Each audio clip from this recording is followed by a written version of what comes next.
Hi, hello guys, welcome back to our channel and today we are going to sing about BNS Act 2023.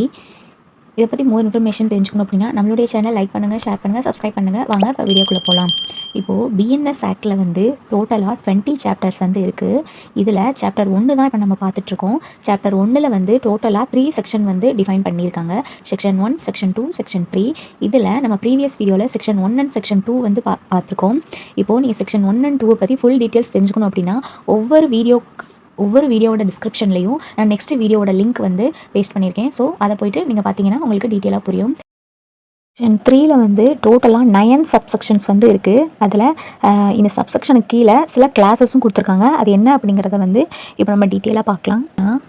Throughout this Sangita, every definition of an offence, every penal provision and every illustration of every such definition or penal provision shall be understood subject to the exception contained in the chapter entitled General Exception, though those exceptions are not repeated in such definition, penal provision or illustration.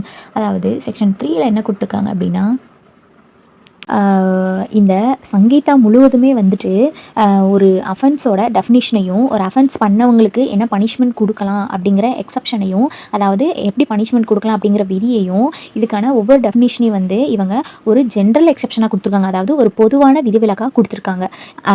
For example இப்போ உங்களுக்கு எப்படி புரிய வைக்கிறது அப்படின்னா, இப்போது ஒரு 7 வயசுக்குள்ளே இருக்க ஒரு குழந்தை வந்து எது செஞ்சாலுமே அது குற்றமாகாது அப்படின்னு மட்டும்தான் சொல்லியிருக்காங்க. 7 வயசுக்குள்ளே இருக்க ஒரு குழந்தை வந்து குற்றத்தை செஞ்சுருக்காங்களா, செய்ய முடியாதா, இல்லை இவங்களால இதை செய்ய முடியுமா, இவங்களால இதை செஞ்சுருக்கா அப்படிங்கிறத வந்து யோசிக்க சொல்லி நம்ம கிட்ட சொல்லலை. 7 வயசுக்குள்ளே இருக்க ஒரு குழந்தை ஒரு குற்றத்தை செஞ்சால் அது குற்றம் இல்லை அப்படின்னு மட்டும் தான் இவங்க டிஃபைன் பண்ணியிருக்காங்க. அதாவது பொதுவான, அதாவது நம்ம கூட சொல்லுவோம் இல்லையா சில விஷயங்களில், இப்போ ஒரு விஷயத்தில் வந்து ஒரு காமனான ஒரு பிளேஸில் ஒருத்தவங்க ஒரு தப்பு பண்ணுறாங்க அப்படின்னா அவங்கள மட்டும் மென்ஷன் பண்ணி அதை சொல்ல மாட்டாங்க. ஜென்ரலாக எல்லாத்துக்கும் சொல்லுவாங்க இல்லையா, பொதுவாக யாரும் இனிமேல் இந்த தப்பை பண்ணாதீங்க. அப்போது அவங்கள மட்டும் மென்ஷன் பண்ணாமல் பொதுவாக காமனாக எல்லாத்தையும் சொல்லுவாங்க, இனிமேல் யாரும் இந்த தப்பு பண்ணக்கூடாது அப்படின்ட்டு. ஸோ அதை தான் இங்கே எக்ஸ்பிளைன் பண்ணுறாங்க. இப்போ புரியும்னு நினைக்கிறேன்.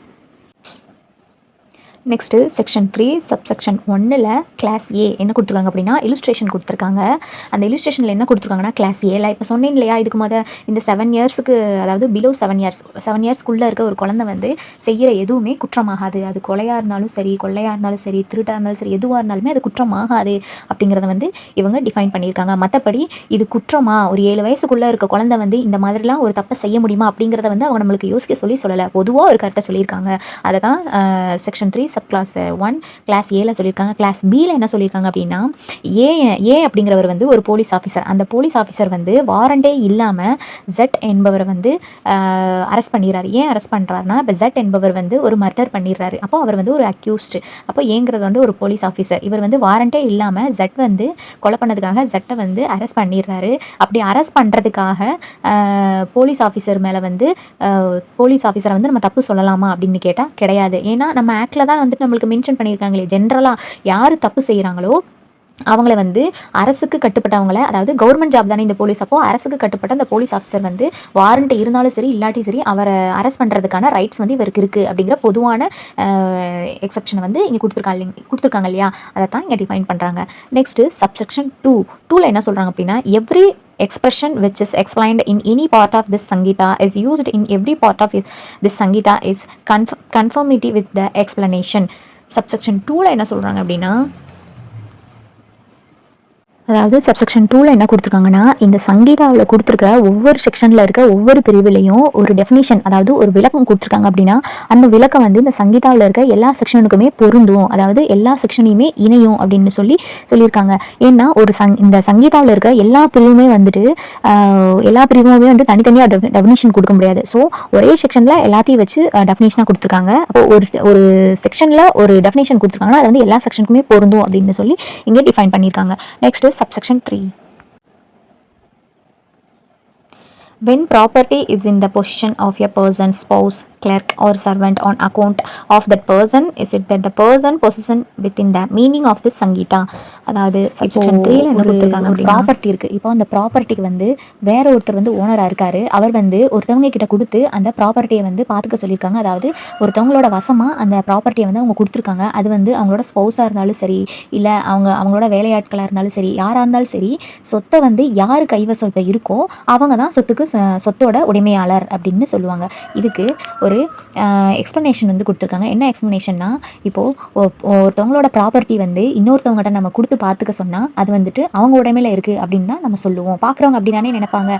அந்த சொத்தோட ஓனர் வந்து யாருக்கும் தெரியாது. ஸோ அது யார் கையில் இருக்கோ அவங்க தான் அதுக்கு ஓனர்னு சொல்லி எல்லாம் நினச்சிப்பாங்க. அதை தான் இங்கே சொல்கிறாங்க.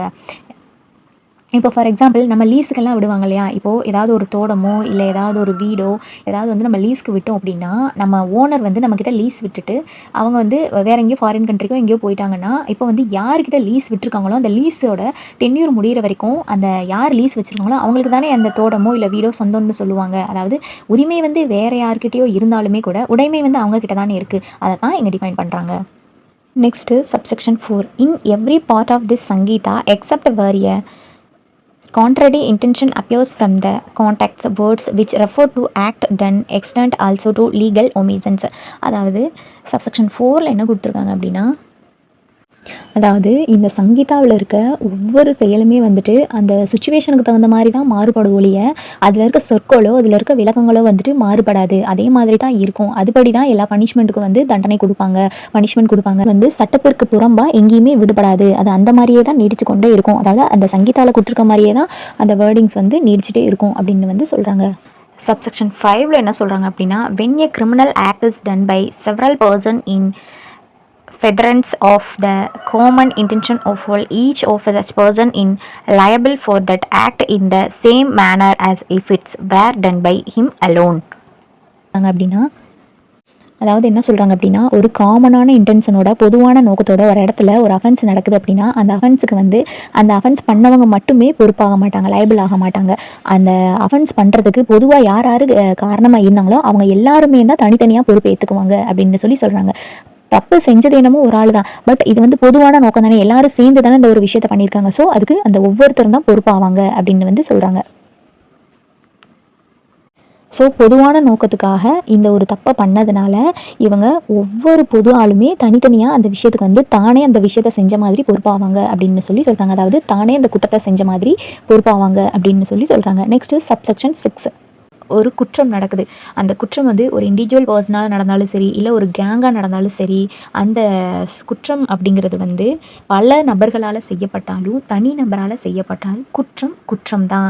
ஸோ பல நபர்களால் செய்யப்பட்ட ஒரு குற்றம்னாலும் பல நபர்களால் சொல்லப்பட்டு செய்யப்பட்ட ஒரு குற்றம்னாலும் அதில் இருக்க ஒவ்வொருத்தருக்குமே அந்த குற்றம் அவங்களே செஞ்ச மாதிரி கருதப்படும் அப்படின்னு இங்கே சொல்கிறாங்க. ஸோ இந்த குற்றவியல் செய்ய அந்த குற்றவியல் அறிவு அந்த குற்றவியல் செய்யும் நோக்கத்தை வந்து இன்னொருத்தவங்களுக்கு சொல்லிக் கொடுத்து அவங்க அந்த குற்றத்தை செஞ்சாலும் ஸோ அவங்களும் சேர்ந்து தான் இதுக்கு பொறுப்பு அப்படின்னு இதை டிஃபைன் பண்ணுறாங்க. Next subsection 7.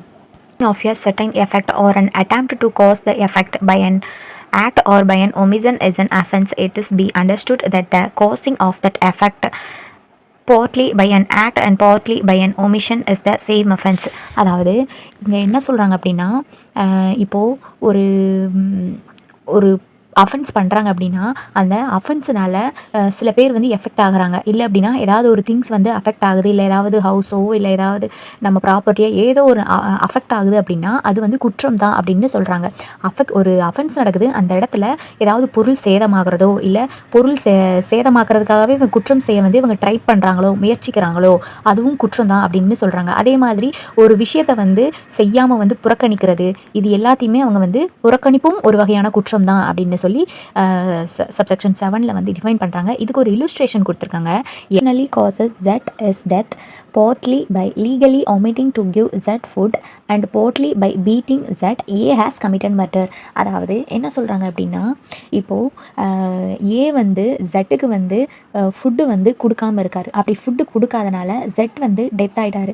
ஸோ இது வந்து இவர் ஃபுட்டு கொடுக்காமல் இருந்ததுனால தான் இவர் வந்து டெத் ஆகிட்டார் அப்படிங்கிறனால ஸோ அந்த ஃபுட்டு கொடுக்காமல் இருக்கிறதும் ஒரு வகையான குற்றம் தான், இதுவும் வந்து ஒரு அஃபென்ஸில் சேரும் அப்படின்னு இங்கே டிஃபைன் பண்ணியிருக்காங்க. அதாவது நம்ம சப்செக்ஷன் 7ல் வந்து பார்த்தோம் இல்லையா, சப்செக்ஷன் 7ல் என்ன பார்த்தோம், ஒருத்தவங்களை வந்து தாக்குனா மட்டும்தான் மர்டர் பண்ணால் மட்டும்தான் அது அஃபென்ஸ் கிடையாது, அவங்கள தாக்க முயற்சிப்பதும் அஃபென்ஸ் தான் அப்படின்னு சொன்னோம் இல்லையா, அதை தான் இங்கே சொல்கிறாங்க. ஸோ இந்த ஏ வந்து ஜட்டுக்கு ஃபுட்டு கொடுக்காமல் இருக்கிறதும் அவங்கள மர்டர் பண்ணுறதுக்கான ஒரு முயற்சி தானே. ஸோ அதை தான் இங்கே டிஃபைன் பண்ணுறாங்க. நெக்ஸ்ட்டு சப்செக்ஷன் 8ல் என்ன கொடுத்துருக்காங்க அப்படின்னா, when an offense is committed by means of several acts, whoever intentionally cooperates in the commission of that offense by doing any one of those acts either singly or jointly with any other person commits that offence. அதாவது subsection 8ல் என்ன கொடுத்துருக்காங்க அப்படின்னா, அதாவது பல செயல்கள் மூலமாக ஒரு குற்றத்தை வந்து நம்ம செய்கிறப்பவும் அந்த பல செயல்கள்னால தனித்தனியாகவோ இல்லை வேறு யாராவது கூட சேர்ந்து கூட்டாகவோ ஒரு செயலை வந்து செய்கிறப்பவும் அந்த செயலை செய்கிறதுக்கு நம்மளுக்கு சப்போர்ட் பண்ணுவாங்களே, அதாவது ஒத்துழைப்பாங்களே, நீ இதை பண்ணு, நான் உன்னை பார்த்துக்கிறேன், இந்த மாதிரி பண்ணு, இந்த மாதிரி பண்ணு அப்படின்னு சொல்லி தப்பு செய்கிறவங்களுக்கு அதாவது தூதுவாக இருப்பாங்களே, அது எப்படி சொல்கிறது, இப்போது ஒருத்தவங்க வந்து ஒரு தப்பு செஞ்சாங்கன்னா அவங்களுக்கு வந்து உடந்தையாக இருப்பாங்க இல்லையா, அதுவும் ஒரு குற்றம் தான். அப்போ உடந்தையாக இருக்கவங்களும் அந்த குற்றத்தை செஞ்சதாக தான் அர்த்தம் அப்படின்னு சொல்லி சொல்கிறாங்க. இதில் இந்த பல செயல்களின் மூலமாக ஒரு குற்றத்தை செய்யும்போது அப்படின்னு சொல்கிறாங்களே, இப்போ ஃபார் எக்ஸாம்பிள் நம்மளை வந்து ஒரு பிளேஸில் வந்து ரொம்ப டாமினேட் பண்ணிகிட்டே இருக்காங்க, நம்ம செய்யாத ஒரு தப்பை வந்து சொல்லிகிட்டே இருக்காங்க. அப்போது சொல்லிகிட்டே இருந்தாங்கன்னா நமக்கு என்ன தோணும், நம்ம செய்யாத ஒரு செயலை சொல்கிறாங்களே, அப்போ நம்ம அதை செய்வோம் அப்படின்ற ஒரு மைண்ட் தாட் வரும் இல்லையா, அதுதான் பல செயல்கள் மூலமாக ஒரே ஒரு குற்றத்தை செய்கிறாங்க அப்படின்னு சொல்கிறாங்களே, அதை தான் அந்த இடத்துல டிஃபைன் பண்ணுறாங்க. இந்த டாமினேட் பண்ணுற விஷயம் வந்து இவங்க இங்கே டிஃபைன் பண்ணலை, உங்களுக்கு வந்து பல செயல்கள் மூலமாக குற்றத்தை செய்கிறது அப்படிங்கிறத நான் உங்களுக்கு கிளியராக புரியணும் அப்படிங்கிறதுக்காக நானாக எக்ஸ்பிளைன் பண்ணேன். இதுக்கும் இந்த ஆக்டில் வந்து சம்மந்தம் கிடையாது, பட் உங்களுக்கு புரியணுங்கிறதுக்காக நான் எக்ஸ்பிளைன் பண்ணேன். அதாவது செக்ஷன் 3 சப்கிளாஸ் 8 கிளாஸ் ஏ, அதாவது கிளாஸ் ஏ வந்து இல்லுஸ்ட்ரேஷனை கொடுத்துருக்காங்க. அந்த கிளாஸ் ஏல என்ன சொல்கிறாங்க அப்படின்னா, இப்போது ஏவும் பியும் சேர்ந்து ஜெட்டை வந்து மர்டர் பண்ணணும் அப்படிங்கிற ஒரு இன்டென்ஷனோட அக்ரிமெண்ட் போட்டுக்கிறாங்க. அப்போது அந்த இன்டென்ஷனோட ஏவும் பியும் சேர்ந்து ஜெட்டுக்கு வந்து ஒரு பல அளவு விஷயத்தை வந்து கொடுத்துறாங்க, ஒரு குறிப்பிட்ட அளவு விஷயத்தை வந்து கொடுக்குறாங்க. கொடுத்த உடனே இந்த ஜெட் வந்து டெத் ஆயிடுறாரு, அதாவது ஜெட் வந்து இறந்துடுறாரு. அப்போது ஏவும் பியும் சேர்ந்து ஜெட்டை வந்து ஒரு அக்ரிமெண்ட் போட்டு இன்டென்ஷனோட அவங்க வந்து மர்டர் பண்ணியிருக்காங்க. இப்போ வந்து மர்டர் பண்ண உடனே வந்துட்டு இவங்க தான் கொலை செஞ்சேன் அப்படிங்கிறத வந்து அக்செப்ட் பண்ணிக்கிறாங்க, ஒத்துக்கிறாங்க. அதாவது 2 பேரும் ஒத்துழைச்சு கொலை பண்ணி அவங்க ஒத்துக்கிறாங்க. இப்போது அவங்க 2 பேருமே வந்து குற்றம் செஞ்ச குற்றவாளிகளை தான். குற்றவாளிகளாக இருந்தாலுமே இது வந்து கூட்டுக்கொள்ளை அப்படின்னு சொல்கிறத விட இது வந்து தனித்தனியாக அவங்கவுங்க நோக்கத்தோட 2 பேர் சேர்ந்து கொலை பண்ணதுனால இது தனிநபர் கொலைக்கும் பொருந்தும் அப்படின்னு வந்து சொல்கிறாங்க. ஸோ 2 பேருமே குற்றம் செஞ்சவங்க தான் அப்படின்னு சொல்லி இதில் டிஃபைன் பண்ணுறாங்க. இந்த செயல் வந்து தனித்தனியாக கொலை செஞ்சது வந்து ஒரு கொலையாக இருந்தாலும் 2 பேரும் சேர்ந்து செஞ்சாலும் தனித்தனியாக கொலை பண்ண மாதிரி தான் இங்கே வந்து கருதுறாங்க அப்படின்னு சொல்லி டிஃபைன் பண்ணுறாங்க. நெக்ஸ்ட்டு வந்து செக்ஷன் 3 சப்செக்ஷன் 8ல் கிளாஸ் பி, இல்லுஸ்ட்ரேஷனில் கிளாஸ் பி என்ன கொடுத்துருக்காங்க அப்படின்னா, பியில் என்ன சொல்கிறாங்க அப்படின்னா, இப்போது ஏபி இவங்க 2 பேருமே வந்து ஒரு ஜாயிண்ட் ஜெயிலர், அதாவது ஒரு கூட்டு ஜெயிலர்கள். இவங்க வந்து என்ன பண்ணுறாங்க அப்படின்னா, ஒரு 6 மணி நேரத்துக்கு வந்து ஜெட்டுக்கு வந்து இவங்க 2 பேரும் தான் பொறுப்பு அப்படின்னு சொல்லியிருக்காங்க. ஸோ இந்த ஆல்ரெடி வந்து இந்த ஏவும் பியும் வந்துட்டு ஜெட்டை வந்து மர்டர் பண்ணணும் அப்படிங்கிற இன்டென்ஷனோட தான் அவங்க இருக்காங்க. அப்படி இருக்கும்போதே வந்துட்டு 2 பேரும் ஒத்துழைச்சிக்கிறாங்க. அதாவது ஜெட்டை வந்து நம்ம மர்டர் பண்ணணும்னு சொல்லி 2 பேரும் ஒரு அக்ரிமெண்ட் போட்டு ஒத்துழைக்கிறாங்க. இந்த சமயத்தில் ஜெட் வந்து என்ன பண்ணுறாரு அப்படின்னா, அவர் வந்து சாப்பிடாம அவருக்கு சட்டவிரோதமாக இந்த ஏவும் பியும் உணவு வழங்காமல் இருக்காங்க. உணவு வழங்காமல் இருக்காதனால அவர் வந்து பசியால் ஜெட் வந்து இறக்குறாரு. அப்போது இவங்க வந்து அவங்கள மர்டரே பண்ணலை, ஆனாலும் வந்துட்டு மர்டர் பண்ண முயற்சி அவங்களுக்கு அதாவது முயற்சி செஞ்சு அவங்களுக்கு சாப்பாடு கொடுக்காம இருக்கனால தான் பசியால் வாடி அவர் வந்து டெத் ஆயிடுறாரு.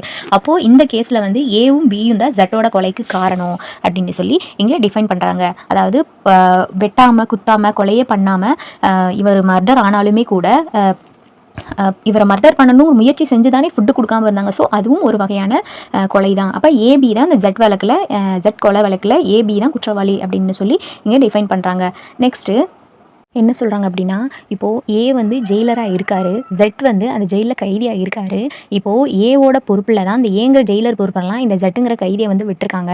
அப்போது இந்த ஏங்கிற ஜெயிலர் வந்து ஜெட்டுக்கு வந்து ஃபுட்டு வந்து கொடுக்கணும், அதாவது லீகலாக வந்து அவருக்கு அந்த கைதிக்கு வந்து ஃபுட்டு வந்து கொடுக்கணும். ஆனால் ஏன் ஆல்ரெடி வந்துட்டு இந்த ஜெட்டை வந்து கொலை பண்ணணும் அப்படிங்கிற இன்டென்ஷனோட தான் இருக்கார். அதனால இந்த ஜெட்டுக்கு வந்து இவர் ஃபுட்டு கொடுக்காம தவிர்க்கிறாரு, இல்லீகலாக ஃபுட்டு கொடுக்குறத அவாய்ட் பண்ணுறனால இந்த ஜெட் வந்து என்ன பண்ணுறாருனா, சாப்பிடாம பட்னியாக இருந்து அவரோட பலத்தெல்லாம் வந்து இழந்துடுறாரு.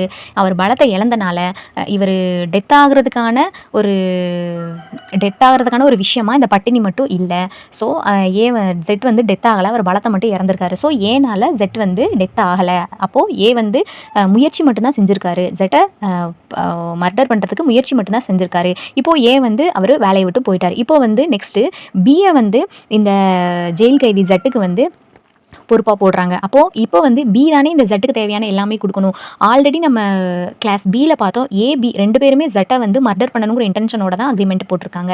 இப்போது இதில் வந்து இந்த சியில் வந்து ஏ வந்து வேலையை விட்டு போயிட்டார். இப்போ பியை வந்து இந்த ஜெட்டுக்கு லைபிளாக போடுறாங்க. லைபிளாக போட்ட உடனே வந்துட்டு இந்த பியும் அதே மாதிரி பண்ணுறாரு. அதாவது ஜெட்டுக்கு வந்து ஃபுட்டு கொடுக்காம இவர் வந்து அவாய்ட் பண்ணுறாரு. இல்லீகலாக அவாய்ட் பண்ணனால ஆல்ரெடி ஏ ஃபுட்டு கொடுக்காதனால இவர் பலத்தை இழந்துட்டாரு. பியும் ஃபுட்டு கொடுக்காம பட்னியாக விடுறனால இந்த ஜெட் வந்து ஃபைனலாக டெத் ஆகிட்டாரு. அதாவது பி வந்து மர்டர் பண்ணிட்டாரு. இப்போது இந்த கேஸில் வந்து ஏபி 2 பேரில் யார் குற்றவாளி அப்படின்னு பார்த்தா பி வந்து கொலை குற்றவாளி, ஏ வந்து கொலை செய்ய முயற்சித்த குற்றவாளி அப்படின்னு சொல்லி இங்கே டிஃபைன் பண்ணுறாங்க.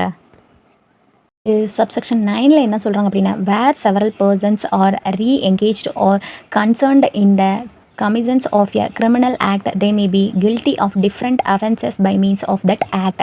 அதாவது செக்ஷன் 3ல சப்செக்ஷன் 9ல என்ன சொல்கிறாங்க அப்படின்னா, அதாவது ஒரு கிரிமினல் செயலில் வந்து பல நபர்கள் வந்து அதில் இன்வால்வ் ஆயிருந்தாலுமே கூட, இல்லை பல நபர்கள் இன்வால்வ் ஆயிருந்தாலும் பல நபர்கள் அதில் சம்மந்தப்பட்டிருந்தாலும் கூட அவங்க வந்து அந்த செயல் மூலமாக வேறு வேறு குற்றங்களை செஞ்ச குற்றவாளிகளாக கூட இருக்கலாம். இப்போது ஒரு அஃபென்ஸ் நடக்குது, ஒரு கிரிமினல் அஃபென்ஸ் நடக்குது. அந்த கிரிமினல் அஃபென்ஸில் வந்து நிறையா பேர் வந்து அதில் சம்மந்தப்பட்டிருக்காங்க. அந்த நிறையா பேர் சம்மந்தப்பட்டிருந்தாலும் அவங்க எல்லாருமே ஒரே குற்றத்தை செஞ்சதா இல்லாமல் வேறு வேறு குற்றத்தை செஞ்சவங்களாக கூட இருக்கலாம். அவங்களெல்லாம் சேர்த்து தொடர்பு படுத்தப்பட்டிருக்கலாம் அந்த கிரிமினலில் அப்படின்னு சொல்லி இங்கே டிஃபைன் பண்ணுறாங்க. இப்போ ஃபார் எக்ஸாம்பிள் இப்போ வந்து ஒரு மர்டர் வந்து நடக்குது, ஒரு பெரிய சிட்டிலேருந்து ஒரு மர்டர் நடக்குது. ஆனால் அந்த மர்டர் வந்து யார் பண்ணாங்க அப்படிங்கிறது வந்து யாருக்குமே தெரியல. அப்போ என்ன செய்வாங்க, அந்த மர்டரில் வந்து யாரெல்லாம் இந்த ரவுடிசம் பண்ணுறாங்க இல்லையா, யாரெல்லாம் இந்த மாதிரி திருட்டு பண்ணுறாங்க, யாரெல்லாம் கொள்ளை பண்ணுறாங்க, இவங்களெல்லாம் மொத்தமாக கூப்பிட்டு வச்சு இவங்க இந்த கேஸில் சம்மந்தப்படுத்தி யார் மர்டர் பண்ணியிருக்கா அப்படின்னு சொல்லி கண்டுபிடிப்பாங்க இல்லையா. அதைத்தான் சொல்கிறாங்க. அவங்க வேறு குற்றங்களை செஞ்சிருந்தாலும் பரவாயில்ல, இந்த ஒரு குற்றத்தில் கூப்பிட்டு வச்சு இவங்க என்கொயரி பண்ணால் இவங்க ஒரே குற்றத்தை பண்ணவங்களா இருக்க மாட்டாங்க, வேறு குற்றத்தை பண்ணவங்களா இருப்பாங்க அப்படின்னு சொல்லி இங்கே டிஃபைன் பண்ணுறாங்க. இந்த இல்லுஸ்ட்ரேஷன்லேயும் சேம் கான்செப்ட் தான். ஏன்னா என்ன சொல்லியிருக்காங்க அப்படின்னா, இந்த ஏவும் பியும் சேர்ந்து ஒரு ஆத்திரத்தோட ஜெட்டை வந்து கொலை பண்ணணும் அப்படின்னு முயற்சி பண்ணுறாங்க. ஆனால் கொலை பண்ணது வந்து இந்த பி தான் கொலை பண்ணாங்க. அப்போது இதை வந்து பி வந்து கொலை குற்றவாளி, ஏ வந்து கொலை குற்றவாளி தான், ஆனால் குற்றம் விளைத்த கொலையில் மற்றும் குற்றவாளி அப்படின்னு சொல்கிறாங்க. அப்போது பி வந்து கொலை குற்றவாளி, ஏ வந்து குற்றம் விளைத்த கொலையில் மட்டுமே குற்றவாளி அப்படின்னு சொல்லி இங்கே டிஃபைன் பண்ணுறாங்க. பிஎன்எஸ் ஆக்ட் 2023ல நம்ம செக்ஷன் 1, செக்ஷன் 2, செக்ஷன் 3 வந்து ஃபுல்லாக பார்த்தாச்சு. அதாவது சாப்டர் 1 வந்து ஃபுல்லாக கம்ப்ளீட் பண்ணியாச்சு. நெக்ஸ்ட் வீடியோவில் வந்து சாப்டர் 2, அதாவது செக்ஷன் 4லேருந்து என்ன சொல்லியிருக்காங்க அப்படிங்கிறத பார்க்கலாம். இந்த வீடியோஸ் வந்து உங்கள் ஃப்ரெண்ட்ஸ் அண்ட் ஃபேமிலிஸில் யாருக்காவது யூஸ்ஃபுல்லாக இருந்துச்சு அப்படின்னா அவங்களுக்கு இந்த வீடியோ வந்து ஷேர் பண்ணுங்கள். இதே மாதிரி உங்களுக்கு மோர் இன்ஃபர்மேஷன் தெரிஞ்சுக்கணும் அப்படின்னா நம்மளுடைய சேனலை லைக் பண்ணுங்கள், ஷேர் பண்ணுங்கள், சப்ஸ்கிரைப் பண்ணுங்கள். தேங்க்யூ.